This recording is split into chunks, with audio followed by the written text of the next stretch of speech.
ఎంత ప్రేమ చూపించారండి మీరు మా మీద, బాహుబలి మీద. 10 సంవత్సరాలు అయినా కూడా ఎక్కడ మీ ప్రేమ తగ్గలేదు, మీ అభిమానం తగ్గలేదు. I don't think I can express my love back to you in words. Thank you very much.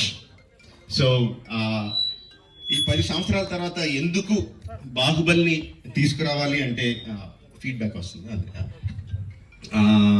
It's just your love. You continuously kept asking ఏంటి బాహుబలిలో ఏం జరుగుతుంది, మాహిష్మతిలో ఏం జరుగుతుంది, కంటిన్యూస్గా అడుగుతా ఉన్నారు. That's way we thought we should bring it back. But ఎలా తీసుకురావడం, జస్ట్ రిలీజ్గా చేసేయడమా, we should do something better కదా అని చెప్పి we came out this idea of bringing both the films together as epic.